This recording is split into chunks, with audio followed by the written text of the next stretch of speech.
So sa ating next problem, ang ating isolve naman is flexural stress and shearing stress. So before tayo mag-proceed doon, ay ang ating main formula pala for flexural stress.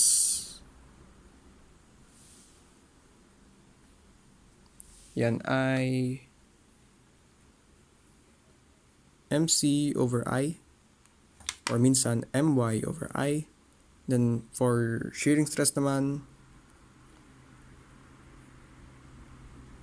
kunwari maximum, yan ay VQ over IB. Okay? So for example, wait lang. Kunwari nakuha na natin yung support reactions natin, skip natin ng konti yun. Kunwari yung ating R1, yan ay 44 kN. And for R2, yan ay 61 kN. Skip na lang natin para medyo mabilis tayo. So first, graph natin yung ating shear diagram.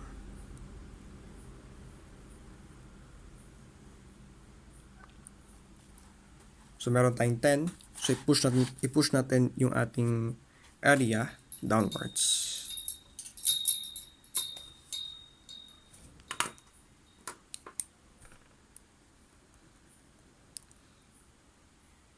Negative 10. And since wala tayong load between these 2 points, as is lang yan. 10 pa rin siya. Up to dito. Then, pagdating natin dito, meron tayong 44 kN pushing upwards. So, negative 10 plus 44, ang ating makukuha ay 34. So, tataas tayo ng 34.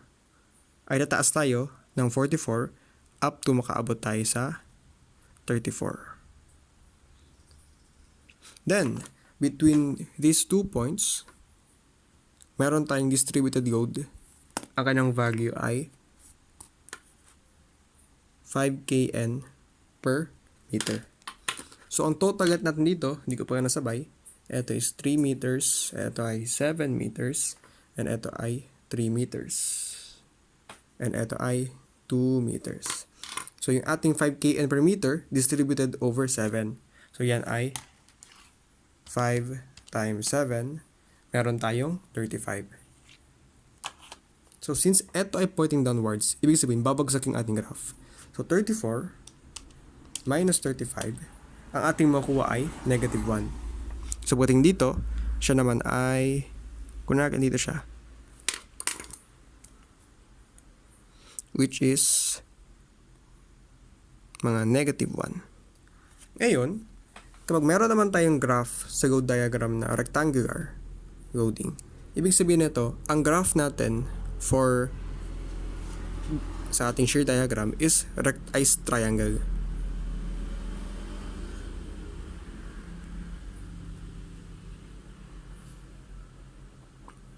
Yan ang ating graph. Then, pagdating sa point na to, at the same time, meron tayong 30 kN pushing downwards. So, negative 1 minus 30, giving us negative 31 pushing downwards. Ngayon, in between ng ating load, meron tayong 5 kN per M na distributed load, distributed over 3 meters. So, yan, 5 times 3, giving us 15. Since ito yung pointing downwards, bababa naman tayo. Okay?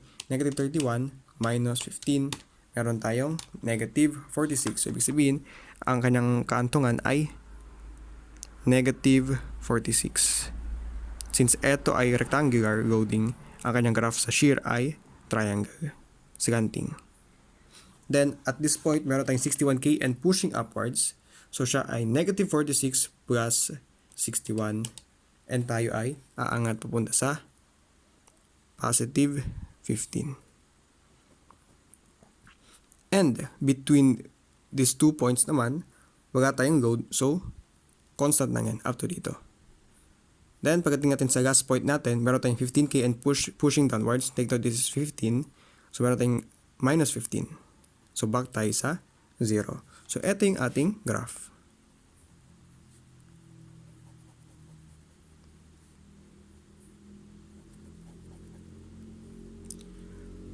So, i-take note natin na sa points na kung saan tumama tayo sa 0, diyan maximum ang ating moment. So, meron tayong etong point, and etong point. So, next natin gagawin is i-graph natin yung ating moment diagram.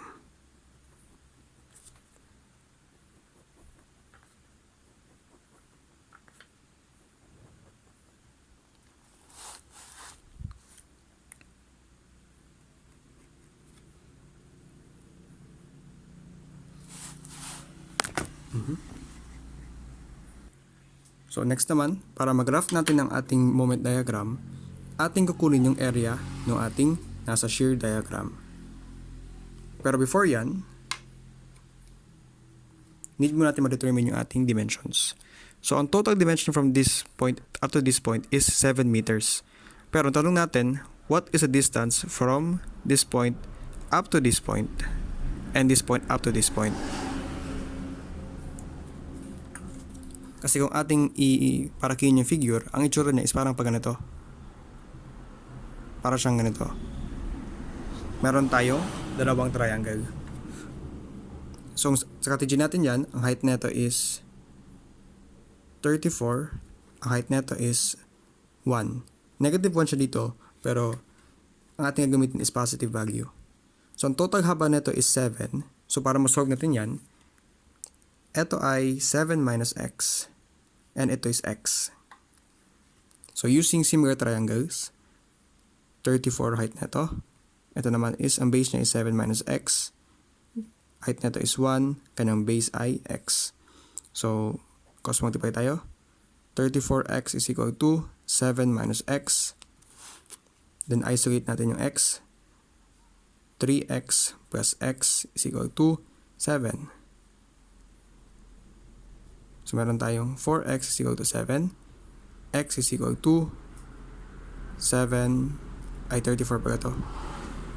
34, higi siyang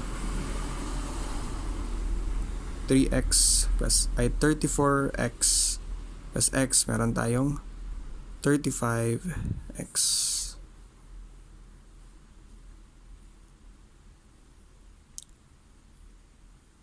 x divided by 35, 7 divided by 35.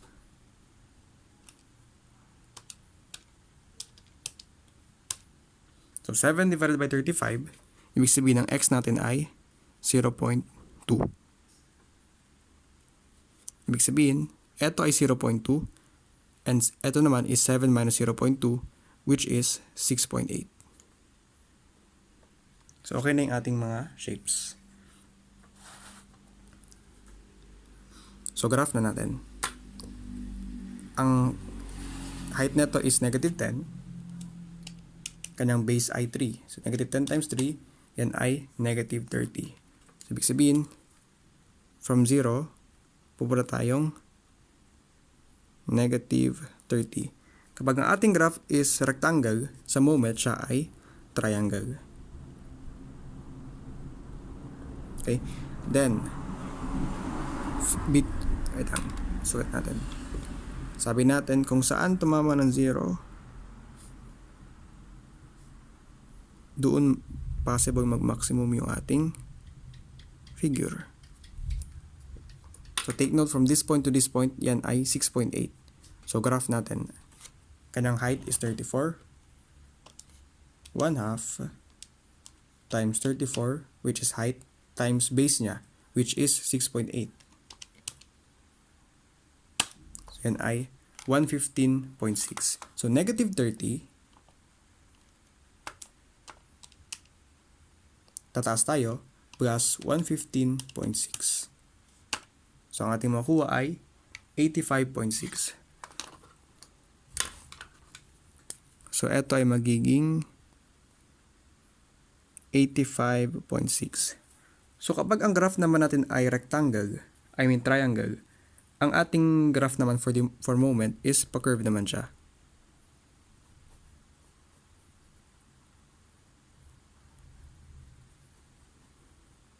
Ngayon, from this point naman up to this point, meron tayong small triangle. Kanyang area, 1/2. Kanyang base ay 0.2. Kanyang height ay 1. So, siya ay 0.1. So, tayo ay bababa ng 0.1. So, 85.6 minus 0.1, bababa tayo sa 85.5. Okay? Ngayon naman, between this point and this point, meron tayong trapezoid. So, ang area ng trapezoid is 1/2. 1/2. Base 1. So, meron tayong base eto and base 2. Para mas madali, ito yung base natin. Base 1, base 2, and ito yung height natin. Base 1 natin is 31. Negative 31 plus negative 46 times height natin, which is 3. So, yan ay negative 115.5. So, 85.5 plus yung ating nakuha. So, ibig sabihin, ang ating nakuha is negative 30. Ang ating graph is babagsak sa negative 30. Since ito ay is slanting or pa-triangle, ang graph natin ay also curve.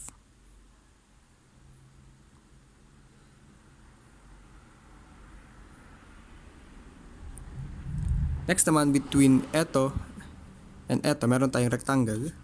Ang kanyang height is 15 times 2. 30.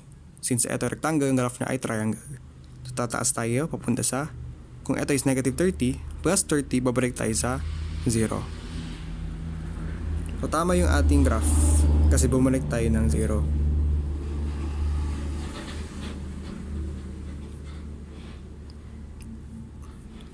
So, ang ating maximum moment, di ba sabi natin, mangyayari yan sa point na tumatama sa 0. So, at this point, siya ay negative 30. At this point, siya ay negative 30. Pero at this point, siya ay 85.6. Ibig sabihin, ito yung ating maximum moment, 85.6. So, next, to solve naman para sa ating FB max.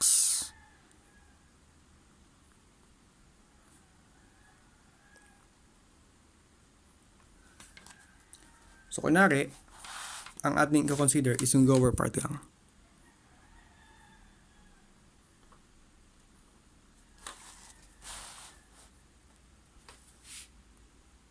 So, ang ating max moment, yan ay 85.6.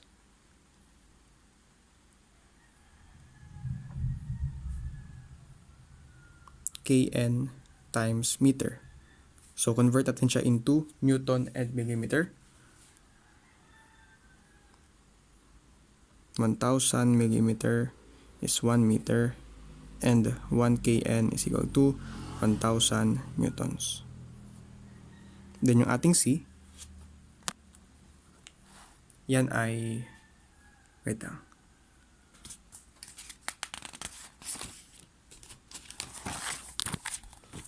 Or yung ating location from the neutral axis, yan ay for 31.87 based sa ating nakuha sa moment of inertia.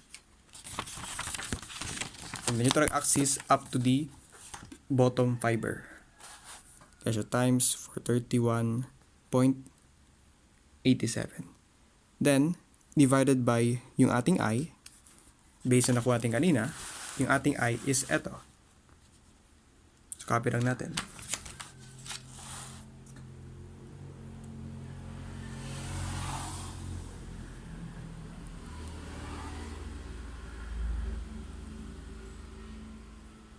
And kapag ito ay ating sinolve, ang ating makuha is around 4.47 MPa. So next naman is determine natin yung ating max shearing stress. FV max. Formula natin dyan, yan ay VQ divided by I and B.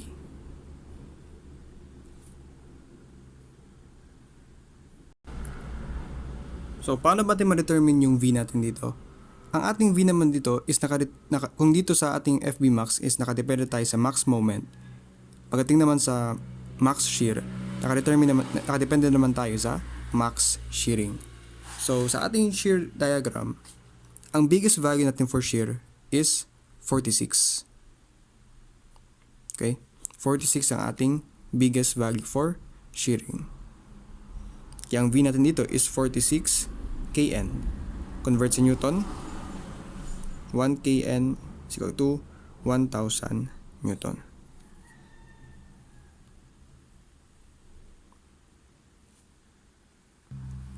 Next naman, para ma-determine natin yung Q, ang formula for Q ay Q is equal to total area natin times Y. So, ating basis dito is yung ating figure lamang, etong part.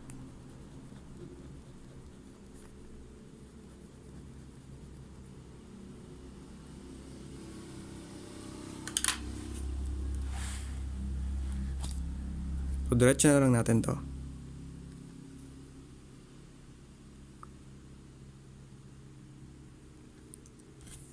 So, meron tayong dalawang area na pareho. Etong dalawa. Ang kanyang base ay 50, ang kanyang height ay 650.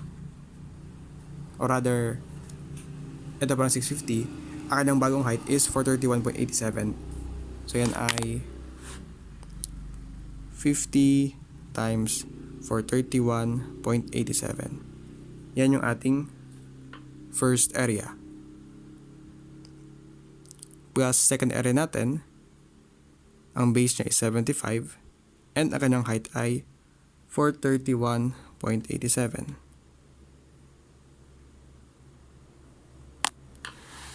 So, ito na yun. Area na itong shaded region, area na ito, area na ito. Ito yan. Then, yung ating y-bar, which is yung centroid ng ating figure. So, ito yung ating tatong figure, since pare-pareho ang height nila, pare-pareho kanilang centroid. So, yung height nila is 431.87, then 431.87 divided by 2, yan ay 215.935.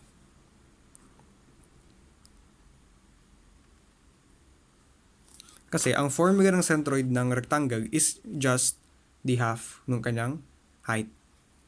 So, ang height niya is 431.87, so kagahati nito, yan ay 215.935. So, pag ito ay ating sinolve, ang ating makuha ay 16,319,773 mm3.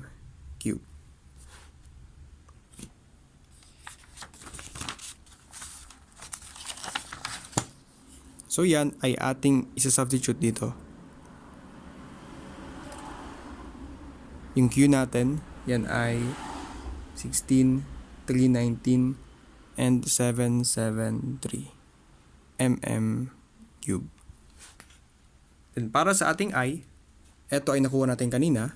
Ito is 8,270,135,576. Then para sa ating B, which is yung total base natin. Take note na sa ating figure, meron tayong 50, 75, and 50. So, gawin lang natin is add natin siya. 50 plus 75 plus 50, meron tayong 175. Kaya dito, siya ay times 175. So, kapag ito naman ay ating calculate, ang ating makukuha answer is 0.519 MPa. So, yan ang ating max shear and max na flexural stress.